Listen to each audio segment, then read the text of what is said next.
Hello students, this is Sukmar Naidu again with a new topic on civics class 9 democratic politics. This is the second chapter. Okay यार ये हम बार बार ये सवाल हमारे कान में सुनाई देता है कि डेमोक्रेसी है हमारी कंट्री में डेमोक्रेसी है. What is actual democracy is? Democracy is just where the people, the citizens of the country who are above the 18 years, male or whether female, they all have equal rights to vote for their representatives. Means they can elect the representative, the leader of the country. Got it? This is the power of suffrage. Now, I'll explain you all the four features of democracy. The first feature tells you in a democracy the final decision making power must rest with those elected by people. मतलब जो final decision है वो public के हाथ में है, whether they want their leader or not, and which leader, that is the choice they have. Okay, a democracy, second point, a democracy must be based on a free and fair elections where the currently in power have a fair chance of losing.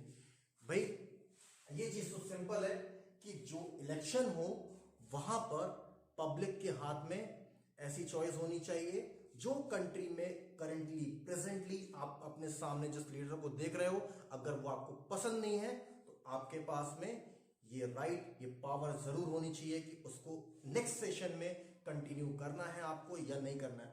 If the public will vote in favor of the leader, he or she will continue. Otherwise, वो अपनी गद्दी से अलग हट जाएगा. Got it?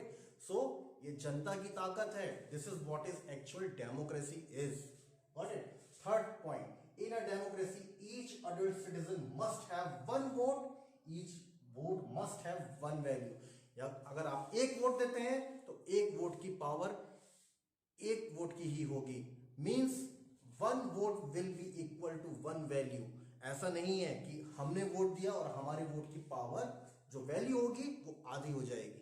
ऐसा नहीं होना चाहिए. Fourth point, in democratic government rules within limit set and decided by the constitution, laws and citizen rights.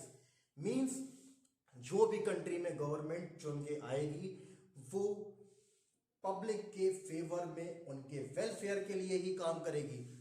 Otherwise, they will not be elected again. Got it? This is the power in democracy. Means जो government है वो elect होके अगर आ जाती है तो वो ये ना सोच ले कि हम इलेक्ट हो गए अब तो हम राजा हैं. Now we can do whatever he or she feel like. No, leaders are supposed to work for the people. Their upbringing, their education, their hospitals. For hospitals means the medical facilities and the cleanliness of the city. Got it? There are many other aspects you all know. Now nextly I'll explain you all these 4 points with certain examples. The first example I'll be taking of Pakistan, where in 1999 में means after the war of the Kargil, where General Pervez Musharraf, he was the army general in Pakistan. What he did, he recouped the military over there. मतलब military का राज बना लिया उसने वहां पर, और वहां पे एक रेफरेंडम पास किया बहुत चालाकी से, बहुत शातिर तरीके से. And in that referendum he uses various malpractices and totally biased. That voting of referendum was totally biased. Referendum means a vote which and where public used to give, official and the government officials are all being included in that. Got it? वहां पे चालाकी से उसने referendum पास किया जहां पर उसने अपने आप को प्रेसिडेंट डिक्लेयर किया और वो लीडर बन गया कंट्री का. मींस मिलिट्री का रूल आ गया था वहां कंट्री में. पब्लिक बहुत डर गई थी, घबरा गई थी, क्योंकि मिलिट्री के पास में बहुत पावर होती है, बंदूक होती है, तोप होती है. You all know that. Got it? Then in 2002 this referendum was passed where the Pervez Musharraf was elected as the president. Then what he did actually in 2002 when he became the president, he made a general framework, means एक अपना constitution, अपना खुद का संविधान बना लिया, जो वो चाहता था उसने वैसा उस फ्रेमवर्क में उसको ड्रॉ किया, और जो कॉन्स्टिट्यूशन एक्चुअली था जो पब्लिक के फेवर में था उसको पूरा नल एंड वॉइड किया। He made national security council, उसने काउंसिल बनाया जिसमें उसने सिर्फ और सिर्फ मिलिट्री ऑफिशियल्स को वहां पर जगह दी थी, और जो एनएससी बना था means the national security council that supervises and guides and control the cabinet of that country.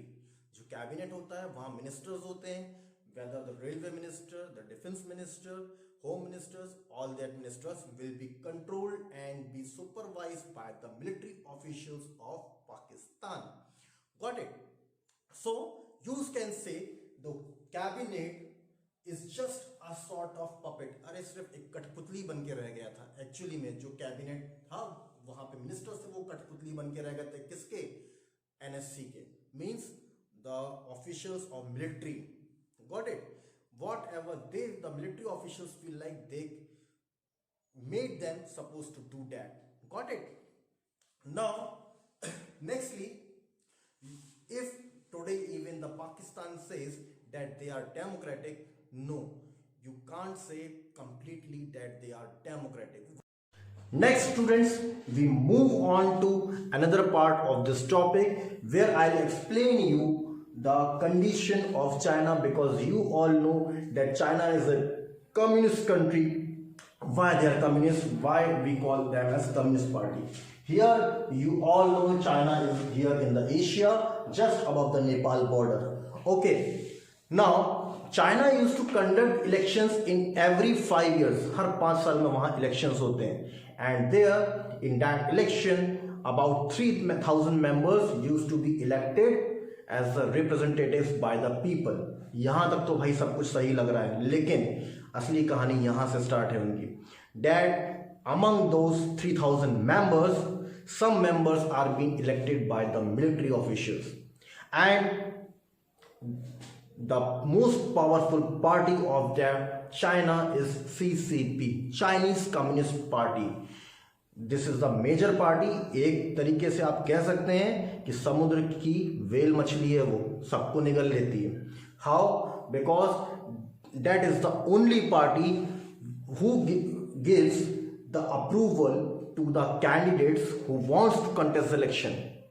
मतलब अगर आपको चुनाव लड़ना है तो आपके पास सीसीपी से अप्रूवल होना चाहिए, चाइनीज कम्युनिस्ट पार्टी से, और उसके साथ में 8 स्मॉल पार्टीज हैं, subordinate parties, which also support CCP, वो भी CCP को सपोर्ट करती हैं। तो ऐसे में आप ये कह सकते हैं कि जो चाइनीज सिटीजन्स हैं उनके पास कोई और चॉइस ही नहीं बचती है ना। Means if any candidate who is contesting the election, he और she must be belonging to the CCP party. So इसलिए till today you see China's only CCP party is making the government in the China, and they are ruling up till now. Got it? This is a very pathetic condition of over there also. Got it? Now let's study about Mexico. Mexico is in the North America, the southwest region of North America. Okay, Mexico की कहानी कुछ ऐसी है। 1930 में उसको freedom मिला from the colonial rule. Got it? After that till 2000 only one party was ruling continuously, and that party was PRI, institutional revolutionary party. Why? There were certain tactics, conspiracies, बहुत सारे षड्यंत्र थे जिस वजह से सिर्फ एक पार्टी वहां पे रूल कर दी गई। There was some other party like PRD, democratic republic party also, but still only PRI was ruling for these many years. Got it? So how it happened? This party was elected after the, you can say, the freedom when election was conducted. Mexico also used to conduct the election in every 6 years. Mexico में हर 6 साल में चुनाव होते हैं. Got it?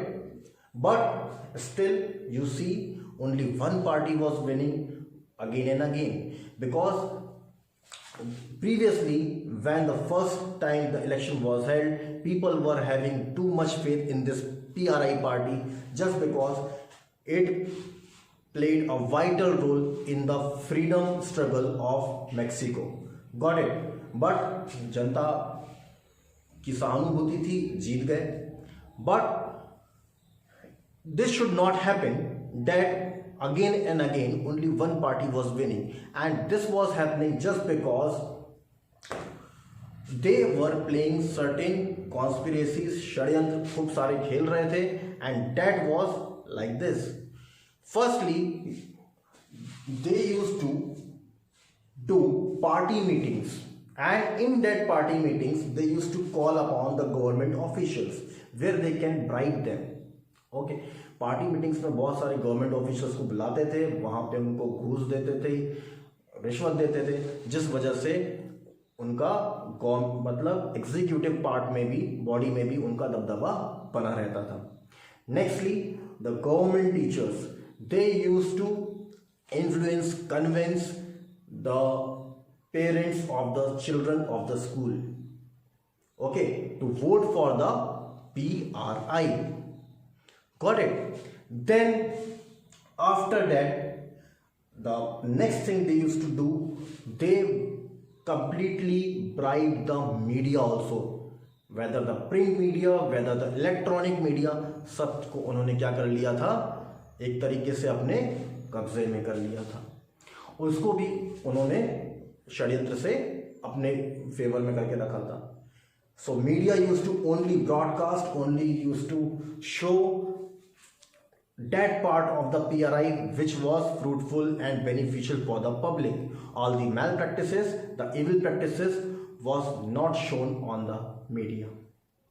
Got it? This was the another point. Nextly, what they did is the polling booths. Polling booths को इतनी दूर कहीं पे ले जाकर के उन्होंने उसको रखते थे, जिस वजह से जो कॉमन सिटीजन्स हैं, कॉमन पीपल हैं, उनका वहां तक पहुंच पाना क्या है, असंभव हो जाता था. Means the polling booths were on the outskirts of the cities where the general people, the common people, it is out of their reach. Okay, nextly, lump sum handsome amount of cash was being spent on the campaigning of their candidates. अब इतने साल से rule कर रहे हैं, पैसा तो बहुत कमाई लिया होगा उस पार्टी ने, सो पैसा खर्च करने में पीछे नहीं रहते थे अपने इलेक्शंस में. Okay, so these were the reasons why only one party was winning again and again. Nextly, so you can say it was impossible for some other party to defeat the PRI. Okay, so this shows the second feature of our democracy, that election should be free and fair, where the currently ruling party should be having a chance of losing also. मतलब जो आज राज कर रही है जो political party, वो भी हार सके. इस तरीके से वहाँ हर एक देश में फ्री एंड फेयर इलेक्शन होने चाहिए, सबको बराबरी से मौका मिलना चाहिए, अगर पार्टी रूल कर रही है वो, और जो नई पार्टी इलेक्शन में अपनी गवर्नमेंट बनाना चाहती है. तो ये डेमोक्रेसी में पॉसिबल होता है, मगर इस तरीके से नहीं हो पाएगा, जहां आपने देखा भी मेक्सिको का example. Okay students, now we move on to, yes students, now we study the third feature of democracy. And third feature of democracy, you all are already aware of it, that each adult citizen, हर वो citizen country का, हर वो नागरिक, whoever is above the 18 years, whether male or female, his vote has one value. उसके vote, एक vote की जो value होगी वो एक ही होगी. ऐसा नहीं कि कोई बहुत बड़ा सुपरस्टार है, कोई सेलिब्रिटी है, कोई राष्ट्रपति है, प्रधानमंत्री है, हर किसी की वोट की वैल्यू एक ही होती है हमारे यहाँ पे। This is the third feature of the democracy. कोई भी डेमोक्रेटिक कंट्री होगी वहां पर ये चीज लागू होनी चाहिए, तभी वो डेमोक्रेटिक है। Like in some countries, I will be giving you the example of 3 countries who are not practicing this principle. Like Saudi Arabia, you see it is just beside India, on the western part of India. Here females are not allowed. महिलाओं को वहां पे vote देने की इजाजत नहीं है. They are not allowed to vote. So this shows the gender discrimination. Understood? Likewise in Estonia also. Here it is just on the western part of the Russia and above the Poland. Here in the Europe, Estonia, in this country, Russian minorities जो वहां पर अल्पसंख्यक हैं, जो population size में वहां के citizens के कंपैरिजन में कम है, उनको वोट देने की वैल्यू नहीं है. मींस मार्जिनलिटी भी वहां पे प्रैक्टिस में है. मार्जिनलाइज सेक्शन सोसाइटी को वोट देने नहीं देते वो. Understood? Likewise here in Fiji on the eastern part of Australia, it is a small island where population size is also low, very less, but in Fiji what is there is, यहाँ पे मैंने जो भी बात आपको बताई third feature बिल्कुल same यहाँ पर होता है. यहाँ पे जो एमिग्रेंट्स हैं, मीन्स जो दूसरी कंट्री से यहाँ पर आके बसे हुए हैं नागरिक, जो यहाँ के ओरिजिनल नेटिव्स नहीं है, उनकी एक वोट की वैल्यू हाफ कर देते हैं इन लोग. Okay, this is the practice of Fiji. Got it? जो ऑलरेडी ओरिजिनल नेटिव है उनकी 1 वोट की वैल्यू 1 ही होती है, मगर जो एमिग्रेंट्स हैं, ठीक है, जो बाहर के देश से आके वहां पे रुके हैं, रह रहे हैं, तो उनकी 1 वोट की वैल्यू हाफ हो जाती है. Now nextly we see the example of Zimbabwe. Got it? Now, Zimbabwe is on the southern part of Africa. Africa के southern part में है Zimbabwe. Here, it got its freedom in 1980. 1980. यहाँ पे इनको freedom मिला ब्रिटिशर्स से, अंग्रेजों से आज़ादी मिली. यहाँ पर एक बहुत फेमस पार्टी है ZANU PF. ZANU-PF. ZANU PF. Okay, so यहाँ पे इस पार्टी का बहुत बड़ा योगदान है, बहुत मेजर रोल प्ले किया था इन्होंने आज़ादी दिलाने के लिए, और इस पार्टी का लीडर था रॉबर्ट मुगाबे. ओके, एक हीरो बन गया था वो पब्लिक के लिए वहाँ पे. ठीक है, जनता ने तो उसको अपना मसीहा तक मान लिया था कि he is like an angel for us. ठीक है, क्योंकि इसने बहुत जो फ्रीडम स्ट्रगल था बहुत आगे बढ़ के काम किया था. Like in India you know about INC, Indian national Congress, उन्होंने भी हमारे फ्रीडम स्ट्रगल में हमको बहुत हेल्प करी थी. Similarly here ZANU PF was the party and leader was Robert Mugabe. After getting the freedom, the public of Zimbabwe they conducted election, a general election. In that election, बनी सी बात है, ZANU PF party के लिए बहुत ज़्यादा वहाँ की country के लोगों की सहानुभूति थी, तो उन्होंने भर भर के वोट दिए ZANU PF पार्टी को. रॉबर्ट मुगाबे भी बहुत खुश हो गया क्योंकि उसको प्रेसिडेंट की कुर्सी उस पार्टी ने उसको दे दी थी. But similarly likewise what you have seen the examples of in your earlier history, you must have studied about Salvador Allende, Pinochet.